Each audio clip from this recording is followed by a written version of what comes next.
अस्सलाम वालेकुम स्टूडेंट्स। आज जो हमारा टॉपिक है उसका नाम है vector addition by rectangular components. तो स्टूडेंट्स आज जो हम पढ़ेंगे वेक्टर हम कैसे वेक्टर को ऐड कर सकते हैं, बना सकते हैं उनके रेक्टेंगुलर कंपोनेंट्स के ज़रिए ऐड करते हुए।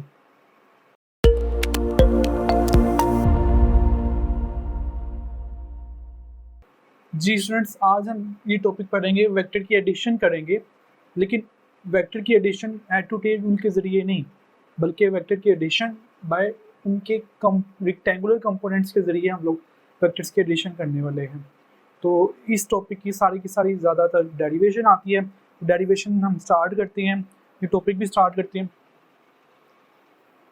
लेट करते हैं कि हमारे पास एक्स वाई प्लेन है। एक्स वाई प्लेन में एक वेक्टर मौजूद है जो कि ए के साथ यहाँ पर रिप्रेजेंट किया गया है, और ये एंगल थीटा बना रहा है। एक्स एक्सिस से लेकर यहाँ तक जो एंगल आएगा वो थीटा एंगल बना रहा है। और बी वेक्टर मौजूद है जो कि ओरिजिन से मूव करता हुआ इस डायरेक्शन में एंगल जो है वो थीटा बना रहा है। बी वेक्टर यहाँ पर मौजूद है, थीटा 2 बना रहा है। आप ये लेट कर ले, एंगल पर मौजूद है। हमने ये वेक्टर्स को ऐड करना तो सीखा हुआ है by head to tail rule के ज़रिए। यहाँ पर भी हम वेक्टर्स को ऐड करेंगे हेड टू टेल रूल के ज़रिए पहले, फिर उनके रेक्टेंगुलर कंपोनेंट्स बनाएंगे, फिर रेक्टेंगुलर कंपोनेंट्स के ज़रिए से वेक्टर का रिजल्टेंट फाइंड आउट करेंगे। तो ए वेक्टर को मैंने बी वेक्टर में ऐड करना है, तो ऐड करने का रूल आपको पता है। बी वेक्टर की टेल आप प्लेस कर देंगे यहाँ पर और आप इसको ऐड कर लेंगे। देखें ज़रा, ये आपने बी वेक्टर की टेल यहाँ पर प्लेस कर दी है। यही बी वेक्टर इसी तरह आपने पकड़ के, थोड़ा सा मैंने बेंड कर दिया, लेकिन आप बिल्कुल ठीक इस तरह पकड़ के आपने बी को यहाँ पर प्लेस कर देना है। अब ये दोनों वेक्टर को जब ऐड करेंगे तो एक हमारे पास रिजल्टेंट आने वाला है, तो जो कि टेल बची ए की और बी का हमारे पास हेड बचा। तो ये रिजल्टेंट को मैंने आर के साथ यहाँ पर लिख दिया। तो स्टूडेंट्स, आप लोगों ने पढ़ चुके हैं कि कोई भी वेक्टर को उसके कंपोनेंट्स में हम रिजोल्व कर सकते हैं। Rectangular components of a vector हम पढ़ चुके हैं पिछले टॉपिक में। उसमें हमने ये पढ़ा था कि जैसे कि ये एक वेक्टर है, ए वेक्टर है, इस वेक्टर के दो कंपोनेंट्स बना सकते हैं। ए एक्स बनेगा ये वाला एक्स एक्सिस के अलोंग जो कंपोनेंट है, और ये वाला जो कंपोनेंट बनेगा वो ए वाई बनेगा।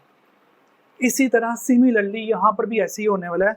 अगर हम लोग यहाँ पर ए से एक नॉर्मल ड्रॉ करें तो यहाँ तक जो आ रहा है, यहाँ से लेकर यहाँ तक, ओरिजिन से लेकर यहाँ तक जो आ रहा है, ये क्या आ रहा है, एक्स कंपोनेंट बनेगा हमारे पास ए वेक्टर का।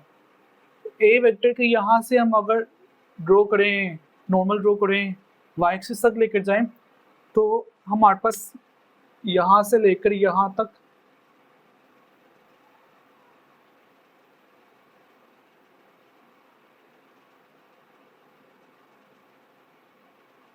ए वाई बनेगा, वाई कंपोनेंट आएगा।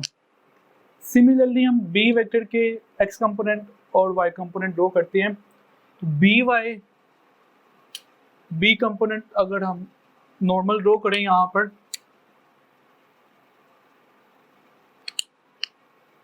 तो यहाँ से लेकर यहाँ तक जो कंपोनेंट आएगा वो बी वेक्टर का एक्स कंपोनेंट आएगा जो कि अलोंग दी हॉरिजॉन्टल है, और यहाँ से लेकर यहाँ तक जो कंपोनेंट आएगा वो बी वाई आएगा, बी वेक्टर का वाई कंपोनेंट आएगा जो कि अलोंग दी वाई एक्सिस है। तो हमने ये देख लिया। अब हम यहाँ पर पैरेलल वेक्टर वाला फॉर्मूला यहाँ पर यूज़ करेंगे। ये देखें, अगर ये बी एक्स है तो अगर मैं यहाँ तक इसको डिनोट कर दूँ, बना दूँ इस तरह, नॉर्मल और ड्रॉ कर दूँ, तो देखें अगर ये बी एक्स है तो यहाँ से लेकर यहाँ तक भी क्या होगा, हमारे पास बी एक्स ही आएगा।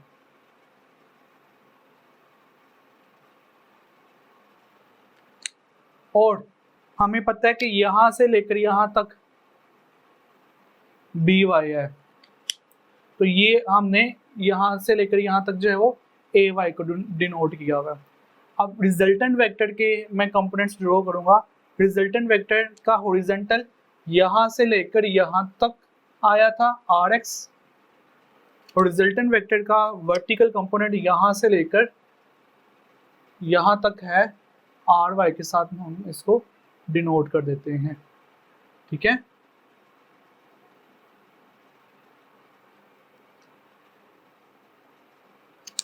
तो अगर मैंने रिजल्टेंट वेक्टर निकालना है तो हमने रेजोल्यूशन ऑफ वेक्टर में ही पढ़ चुके हुए हैं।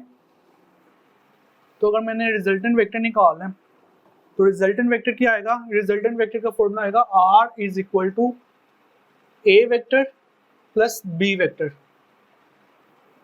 A वेक्टर को अगर मैं ऐड करूं B वेक्टर में तो रिजल्टेंट वेक्टर आ जाएगा, ये हम पहले से पढ़ चुके हुए हैं।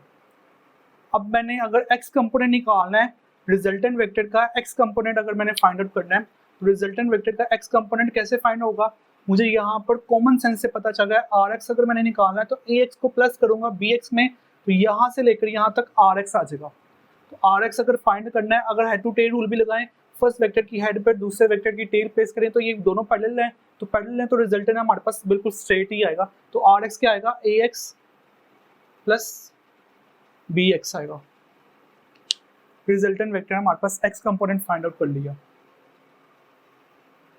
और चूंकि ये x कंपोनेंट अगर वेक्टर की फॉर्म में है, अगर मैंने यूनिट वेक्टर की शक्ल में लिखना है तो मैं ऐसे भी लिख सकता हूँ, resultant vector Rx is equal to Axi plus magnitude साथ में यूनिट वेक्टर Bxi, मैग्नीट्यूड साथ में यूनिट वेक्टर मैंने लिख दिया। तो मेरे पास जो है वो Rx आ गया है। इसको मैं इक्वेशन के साथ ही नोट कर लेता हूँ, यहाँ मैं बॉक्स बना देता हूँ यहाँ पर। अगर मुझे Ry निकालना है तो कॉमन सेंस से पता चल रहा है Ay को अगर मैं ऐड करूँ By में तो हमारे पास क्या आ जाएगा, Ry आ जाएगा। तो Ry यहाँ पर लिखेंगे y कंपोनेंट रिजल्टेंट का, A वेक्टर का y कंपोनेंट में अगर B वेक्टर का y कंपोनेंट ऐड करें तो हमारे पास Ry आ जाएगा। तो अगर यूनिट वेक्टर की शक्ल में हमने अगर लिखना है तो Ry is equal to Ay j hat By j hat. अब मैंने यहाँ पर लाइन वेक्टर की शक्ल में नहीं ड्रॉ की, क्यों नहीं ड्रॉ की, क्योंकि मुझे पता है अब मैंने मैग्नीट्यूड और यूनिट वेक्टर की शक्ल में लिख दिया, वेक्टर की शक्ल में मैंने यहाँ पर लिख दिया। इसको भी मैं बॉक्स की शक्ल में ड्रॉ कर देता हूँ। मैंने पहले काम किया कि नंबर 1 का स्टेप ये किया कि दोनों वेक्टर्स को ऐड कर लिया, फिर इनके x और y कंपोनेंट्स हमने ड्रॉ कर लिए। ड्रॉ करने के बाद मैंने क्या किया, Rx फाइंड आउट कर लिया। Rx कैसे आया, दोनों वेक्टर्स के x कंपोनेंट्स को ऐड कर लिया तो हमारे पास Rx आ गया। फिर मैंने Ry फाइंड आउट कर लिया, Ry कैसे आया, दोनों वेक्टर्स के y कंपोनेंट्स को ऐड कर लिया तो मेरे पास जो है वो Ry आ गया, फाइंड आउट हो गया। अब मैंने अगर रिजल्टेंट फाइंड आउट करना है तो रिजल्टेंट फाइंड आउट करने का फॉर्मूला, जैसे कि हमने कॉमन फॉर्मूला पहले ही पढ़ चुके हुए हैं, रिजल्टेंट का मैग्नीट्यूड का, किसी भी वेक्टर की मैग्नीट्यूड का फॉर्मूला क्या होता है, इसका x कंपोनेंट को y कंपोनेंट में अगर ऐड कर लें, स्केयर लेकर ax का स्केयर प्लस ay का स्केयर अंडर रूट ले लें तो हमारे पास क्या आ जाएगा, मैग्नीट्यूड ऑफ दैट वेक्टर आ जाएगा।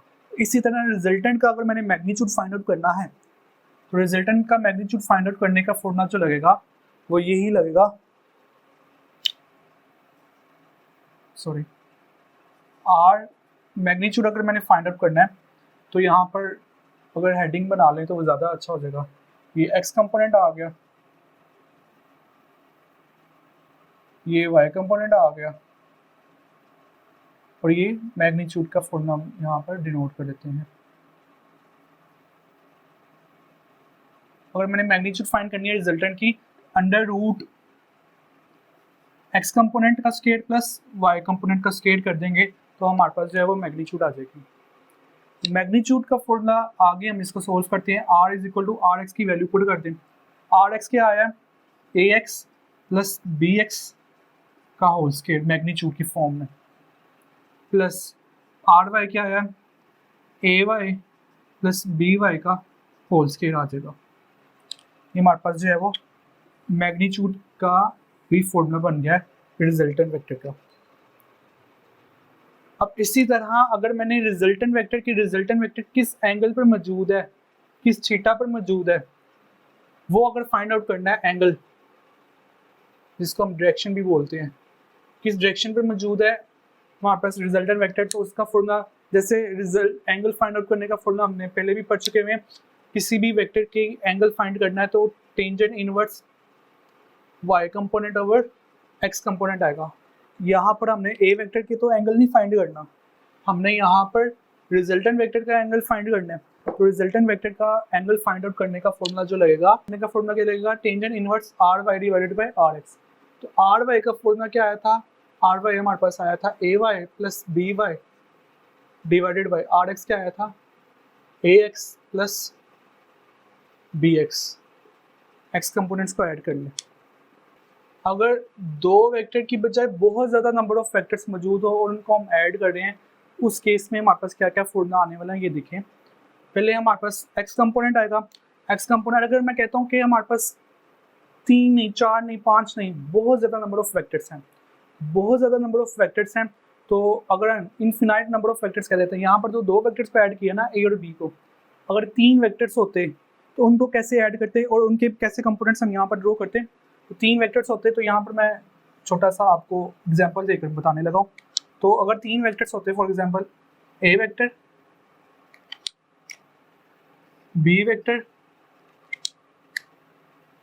और ये सी वेक्टर, अगर 3 वेक्टर्स होते ए बी और सी, उनका रिजल्टेंट अगर हम फाइंड आउट करते, 3 से बजाय बल्कि इनफिनाइट नंबर ऑफ वेक्टर्स अगर हों और उनको ऐड करें, ऐड करके उनके रेक्टेंगुलर कंपोनेंट्स बनाएं, रेक्टेंगुलर कंपोनेंट्स बनाने के बाद रिजल्टेंट निकालें, तो फिर वो कैसे निकालें, वो भी इसी तरह निकालेंगे। अगर हमारे पास इनफिनाइट नंबर ऑफ वेक्टर्स होंगे तो आर एक्स क्या आएगा, आर एक्स आ जाएगा हमारे पास A X plus B X plus C X so on, इसको एडअप करते थे। और आर वाई क्या आएगा, आर वाई हमारे पास आएगा A Y plus B Y, तमाम वेक्टर्स के वाई कंपोनेंट्स को ऐड कर लें, plus C Y so on, इसको ऐड कर लें। और हमारे पास यहाँ पर मैग्नीट्यूड का फॉर्मूला क्या रहेगा, मैग्नीट्यूड का फॉर्मूला यही लगेगा, A X plus B X plus C X plus so on, add up करके होल स्क्वायर लें और साथ में A Y plus B Y plus C Y plus so on करके एडअप करके इसका भी होल स्क्वायर फाइंड आउट करें। और अगर एंगल फाइंड आउट करना है तो एंगल का फॉर्मूला क्या लगेगा, tangent inverse A Y plus B Y plus C Y so on divided by A X plus B X plus C X so on, इसको एडअप करते जाएं तो हमारे पास जो है वह एंगल आ जाएगा। नंबर 1 पर स्टेप ये लिखेंगे, find X and Y components of all the given vectors. हमने सबसे पहले क्या काम किया, हमने ए वेक्टर और बी वेक्टर के X component A X, A Y, B X, B Y को फाइंड आउट किया। तमाम के तमाम वेक्टर्स के हमने एक्स और वाई कंपोनेंट्स को फाइंड आउट किया। फाइंड आउट करने के बाद हमने आर एक्स निकाला। आर एक्स कैसे निकाला, तमाम वेक्टर्स के एक्स कंपोनेंट्स को ऐड कर लिया। Find the R X by adding तमाम by adding all the X components of the vectors. Number 3 पर हमने क्या काम किया, आर वाई फाइंड आउट किया। आर वाई फाइंड कैसे किया, by adding all Y components of vectors को हमने ऐड करते हुए आर वाई को फाइंड आउट कर लिया। नंबर 4 पर हमने क्या फाइंड किया, मैग्नीट्यूड का फॉर्मूला लगाते हुए हमने मैग्नीट्यूड फाइंड आउट कर लिया। नंबर 5 पर हमने एंगल फाइंड आउट कर लिया, tangent inverse R Y over R X का फॉर्मूला यूज़ करते हुए हमने एंगल भी फाइंड आउट कर लिया। अब ये जो एंगल हमने फाइंड आउट किया है ये बेसिकली थीटा है, और ये थीटा जो है वो एक्चुअल एंगल नहीं है, ये कैलकुलेटेड एंगल है। ये जो एंगल हमने फाइंड आउट किया है ये एक्चुअल एंगल नहीं है, ये कैलकुलेटेड एंगल है। और इस कैलकुलेटेड एंगल को हम क्या ना फाई के साथ भी रिप्रेजेंट करते हैं। Phi tangent inverse R Y और आर एक्स हमने यहाँ पर लिख दिया, ठीक है।